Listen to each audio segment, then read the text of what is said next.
Prvenstveno ono što morate imati, to je ljubav. I mislim da niko nije toliko lud da drži konja, a da prvo ne zna šta s tim konjem, baviti se tim konjem. Znači prvenstveno moraš znati nešto o konjima, zatim ljubav. Ako jednu pasminu trenutno u Hrvatskoj drži nešto da postoji, onda je to ljubav prema konju. Međimurci vole svoje konje. To je životinja koja je jako privržena ljudima i treba stalno kontakt. Znači ne možete ga samo sparkirati kao auto i to je to, nego treba se baviti s njime. To je nešto posebno i u nama iskonsko. To je nekakva posebna nevidljiva veza. To je ne samo veza, ja ću se normalno izraziti, to je i ljubav jako velika.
Pa ljubav prema konjima se kod mene ili kod nas općenito u obitelji javila sama od sebe.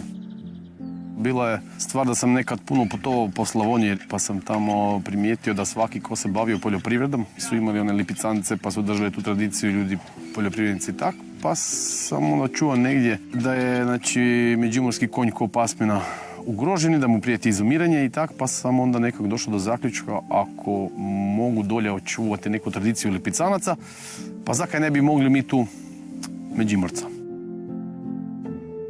Ispočetka sam bila dosta prestrašena, nesigurna, ali to je zapravo stvar navike kada si više puta kraj kobile, kada je više puta vodiš, kada više puta jašeš, kada više vremena provodiš s njom, hraniš ju, brineš se, onda zapravo se jednostavno privikneš na taj osjećaj.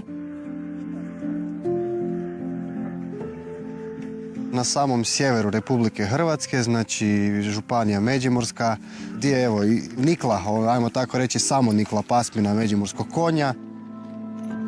Nije isto držati psa, mačku, bilo koju drugu pasminu ili konja. Znači evo, mi trenutno držimo 2 kobile, 1 ždrebe na našem ranču i to je doslovno svakodnevna briga. Znači mi 4 do 5 puta dnevno moramo dolaziti na ranče radi vode, radi čišćenja štale. Znači to prvenstveno mora biti stvarno ljubav prema tim životinjama. Veza između konja i čovjeka je nešto posebno. Znači, konj i čovjek u prošlosti su dijelili sve. I dobro i loše. To je praktički dio svakog naroda, bi ja rekla. I svi su radili, dok nije bilo strojeva s traktorom i tako dalje, svi su radili sa konjima. Ja sam počeo od mlada. Tu sam bio kod bake i dedija, tu sam se otrani, tu sam se zaškolao. Moje deda i baka, oni su imali isto kolje, kobilo. Oni su sa tim orali, sijali, drapali kukuruz i tako dalje. To smo sve radili sa konjom.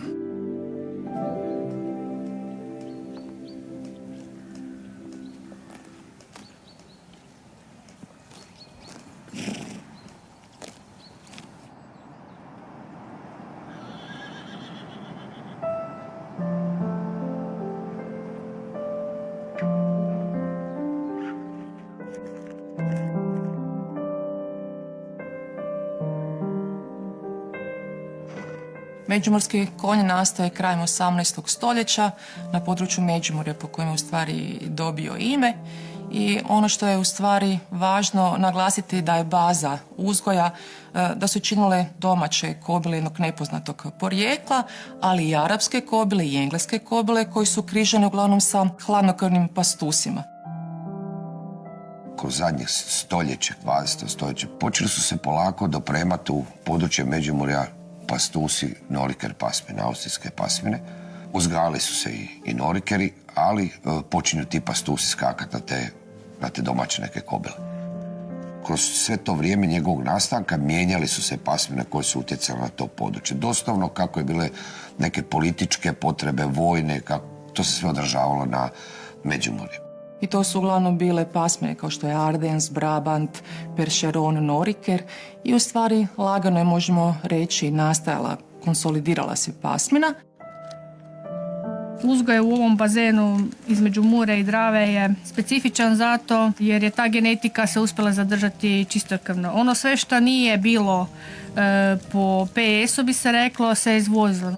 Međimurski konj spada u teške konje, hladnokrvne konje, to su bili radni konji i oni su radili u polju jako, zbog toga su oni bili rašireni po Međimurju. I jako je bio od velike pomoći ljudima jer se sa njime oralo, pripremalo, sijalo, znači svi teži radovi, vozila, kola, prijevoz, ovako, onako, drva, recimo van iz šume, vukla i te stvari. Značajan je bio kao dio prihoda koje je Međimurje ostvarivalo preko konja. To je jedno malo područje na kojemu je čak procjena nekad bila da je preko 100.000 konja bilo na tom nekom području, što je jako velik broj, jer ga svaka kuća imala 1, 2, 3, mora si ga imati, nije bilo druge, i u biti na taj način najviše utjecano. On je bio dosta izdržljiv, bio je snažan, bio je relativno graciozan u odnosu na hladnokrvne konje i to mu je bila primarna zadaća. Međutim, vrijeme kako ga je pomalo izgubio tu svoju prvotnu radnu funkciju i ljudi su ga pomalo zapostavili i zamijenili su ga sa mehanizacijom, tako da u biti danas međimurski konj, ajde možemo reći, preživljava više kao jedna hobi životinja.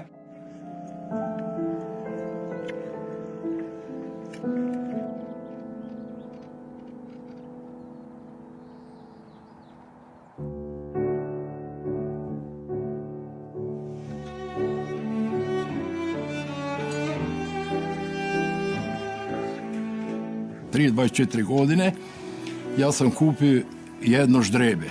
Ja nisam znao da to ždrebe međimursko i jedanput nakon 4 godine ja dobijem poziv: Josip, vi imate međimursko kobilo, stvarno međimursko kobilo.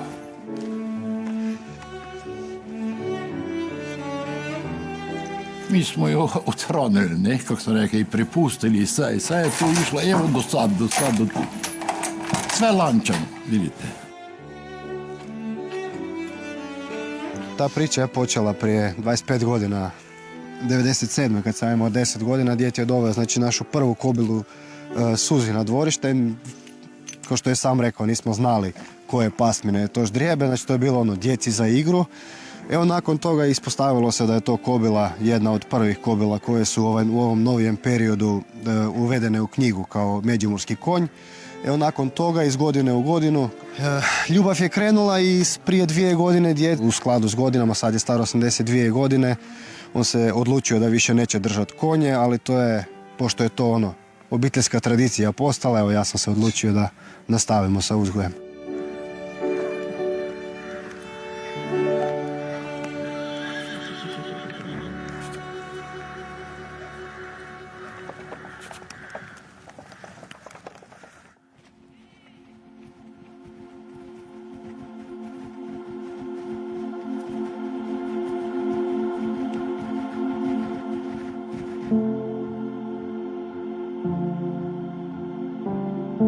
Konj koji je kroz vrijeme postao privržen čovjeku.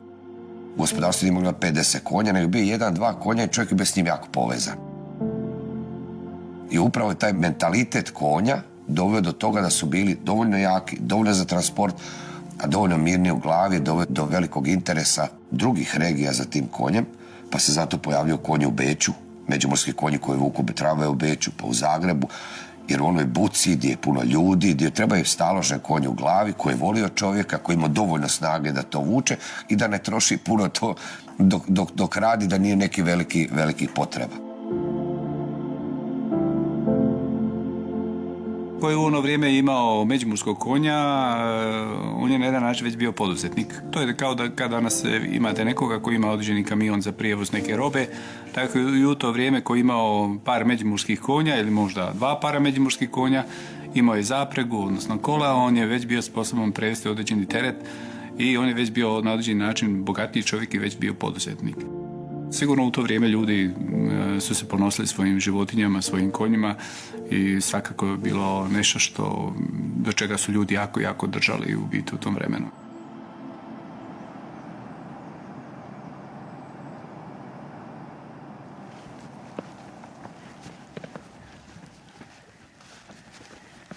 Kak ti je? Dobre, fino toplo, udobno, mekano. Na tim konjima su naši preci radili i jahali. Nisi ponosna na to? Pod njega onamo da sam ja. To znaš da je privilegija. Nema to svaka tineđerica doma. Dobre? Ja. Mi imamo sam tako lijepo polako. Gromče. Dobar, Grović. Ok.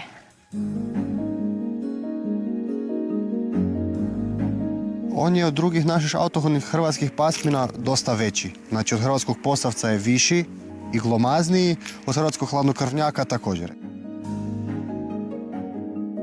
Po svojim tjelesnom okviru to je dosta velika i robustna skupina konja. Visina grebena mu je iznosi oko 145 do 165 cm. Tijelo mu je zbog toga u odnosu na dužinu tijela i kvadratičnog formata, što je upravo odražavalo njegov uporabni cilj. Znači, taj jedan čvrst, kompaktan, zgusnut format tijela za prvenstveno rad. Ima široka leđa, znači ti konji imaju po 800-900 kila, znači jako su veliki, široki, teški. Isto su dosta druželjubivi, dosta su recimo mirni. Ima oble pune sapi i mi kažemo raskoljene sapi. Znači kada gledate konja odostraga imate jedan srcolik oblik sapi, što je definitivno jedna od glavnih karakteristika hladnokrvne skupine konja. Razlikujemo više boja, znači ovo je dorat, ima i vranaca, ima i zekana, ali u pravilu najveći dio konja je u doratoj boji. I danas nije definirano da on mora biti neke boje. Kakva je pasmina utjecala, tako se i boja mijenjala, iako najviše su, svaki seljak najviše volio tu neku tamnu boju, da se što manje vidi na njemu da je prljav, da ga ne mora puno čistiti. Što se tiče međimurskog konja, u usporedbi sa ostalim radnim pasminama, pa ja bi istakao tu njegovu eleganciju. Tu je jednu njegovu eleganciju koju on je imao i koju je još uvijek zadržao, iako u današnje vrijeme osjeća se i tu određeno možda utjecaj tih hladnokrvnih pasmina, pa i možda malo veća naglašenost tog mišićavosti u odnosu na ono što međimurski konj je nekada bio.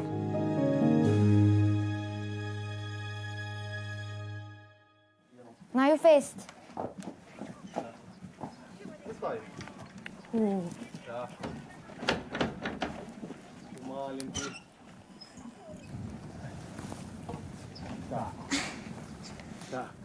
Dobro sam ne bila.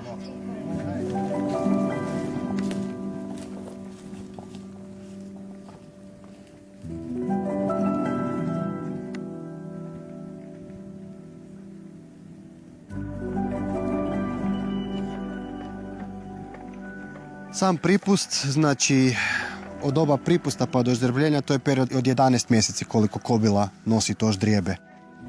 Naravno, dolazak ždrebeta je nešto najljepši čin koji se nakon toga može desiti. Priča ide doslovno ovako. Natovarimo kobilu u prikolicu, otpelamo ju na pansion kod pastuha, tamo je 10 dana, svaki drugi dan ide pripust i nakon toga toplo se nadamo da je kobila ostala ždrebna. Ove godine imali smo sreću, Simpa se oždrebila, znači sila tu veselo trčkara oko nas.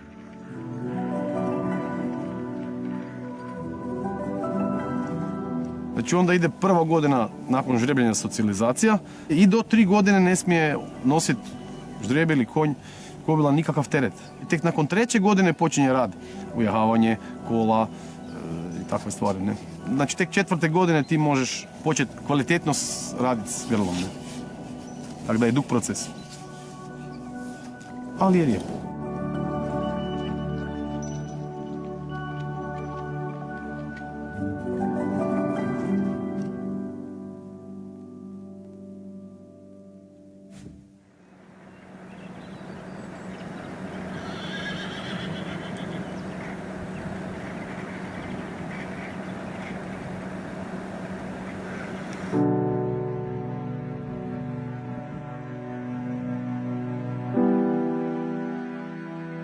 Prema trenutnom zadnjem izvješću broj međimurskih konja je oko 36 jedinki, što je zaista jedno alarmantno stanje.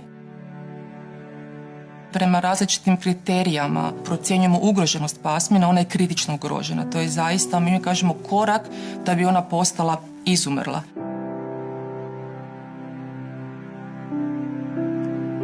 Populacija je jako mala. Osim što je brojčano malo, dosta genetski povezana populacija. Treba 3-4 godine od kad se oždrebi proći da dobiješ njezinog potomka. To je jako dug interval i taj broj jedinki se jako sporo povećava i tako da svakoj jedinki će biti posvećena pažnja. Mora biti, inače će ga nestati.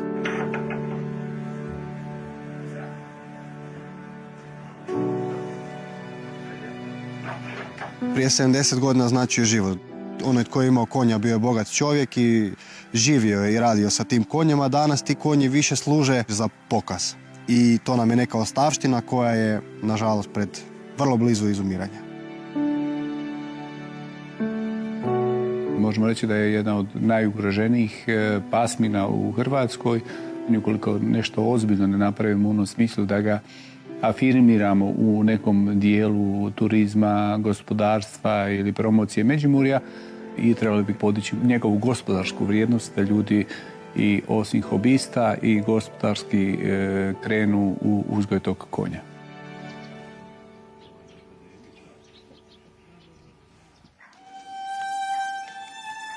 Uzgajivači su dosta visoke dobi.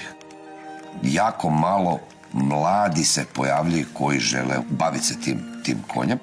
Tako da ono što je u budućnosti jako bitno, što bi trebalo raditi, a to je da se upravo u Međimurju popularizira uzgoj međimurskog konja. Sve to ide dobro dok taj dida koji drži može držati. Kad više ne bude njega, jako puno konja je, nakon što je se dogodilo da neki od tih starijih uzgajivača više nije mogao uzgajati, da su konje pokupovali drugi uzgajivači. To je lijepo, to je velika pomoć da nisu izišle jedinke iz populacije, ali to u onom smislu pokupovali su opet drugi njegovi prijatelji stariji uzgajivači. Nema mladi koji će pokrenuti priču dalje. U današnje doba rijetko ko se odlučuje držati konja, znači ne zbog same skupoće toga, nego jednostavno vi morate uložiti puno vremena i truda u rad s konjima da bi vi imali konja koji će ovako mirno stajati pokraj vas, naravno, prvenstveno, a nakon toga i svakodnevni rad uz poslove koje ljudi danas obavljaju, stil života, način života i tempo, jako je teško da će se iko odlučiti, a da sa time nije živio doslovno. Izumiranje međimurskog konja u jednom trenutku bit će isto kao da staviš sve narodne nošnje na jednu hrpu i zapališ ih i nema ih više. To je ono kaj očekuje sudbinu međimurskog konja ako se ubrzo ne trgnemo i ne napravimo nešto za tu pasminu.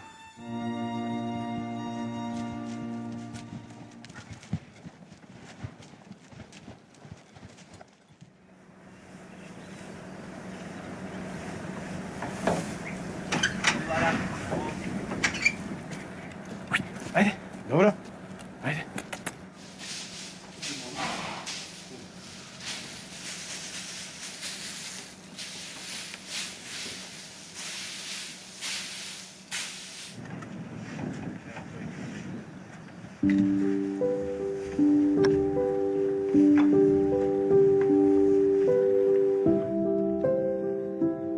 Mislim da ove godine kreće nakon dugo vremena prva prava, recimo, uzgojno rasplodna godina. Nabavljena su 2 nova pastuha iz Mađarske, znači koje je tip isto murakezi. Znači, murski sliv, taj murakez je nastao od našeg međimurskog konja.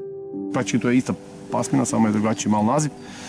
I oni su prihvaćeni u uzgoj, tako da postoji velika šansa da se svih tih 26 kobila recimo oplodi.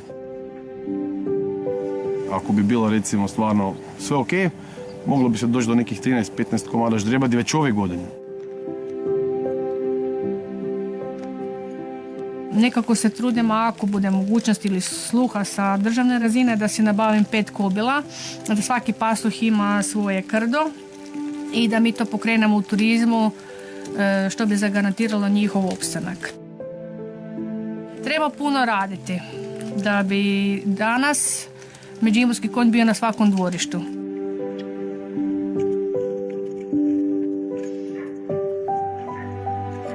Trenutno populaciju međimurskog konja uključujemo u različita gospodarska događanja, znači kulturne manifestacije, različiti nastupi, folklori. Na neki način radimo promidžbu pasmine gdje god je to moguće, gdje god se ukaže prilika. Što se tiče turizma, postoji jako puno mogućnosti u biti za promociju samog područja Međimurja uz pomoć konja. Dobar dio turista kad dođe vrlo bi rado obišli područje, ali ne možda na biciklima, motociklima i automobilima, nego bi možda u nekoj zaprezi ili bi možda otišli na neki izlet jašući na konju. Takvo neko gospodarstvo koje može ponuditi svojim posjetiteljima i mogućnost jahanja ili prijevoza kočijom do određenog mjesta, može ponuditi nešto više. Za međimurskog konja je jako veliki interes. Od škola, vrtića, stranaca, gosti koji nas posjećuju u našem Adrenalinskom parku. I upravo taj interes mene tjera da ne odustanem i vidim potencijal u tome, ne mogu se toga odreći. Mislim da sam ja jedan od najmlađih uzgajivača, ali ja se nadam da će moja kćer biti još mlađa uzgajivačica.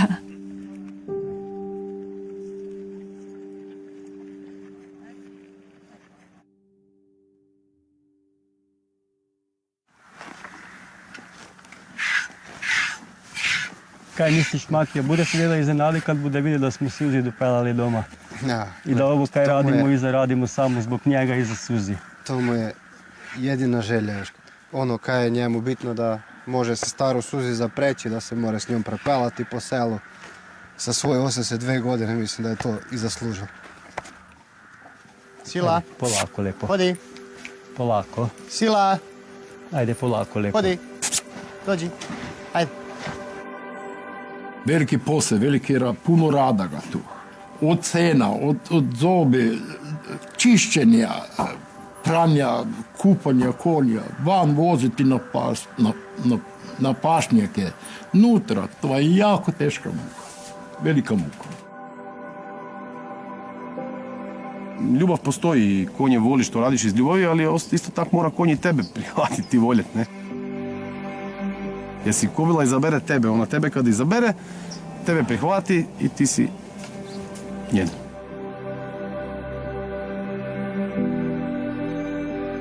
Mislim da i dalje je tu neka ta posebna veza kad odrasteš s njima i uvijek će biti na posebnom mjestu u mome srcu. Naš cilj, mi bili sretni kad bi za 10 godina imali 300-400 takvih konja u Međimurju na više farmi.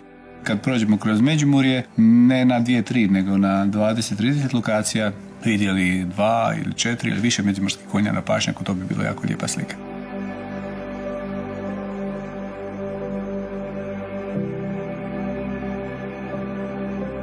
Međimurski konj pripada nama. To je jedna tradicija, jedna prošlost, a mi se danas trebamo pobrinuti da imaju bolju budućnost.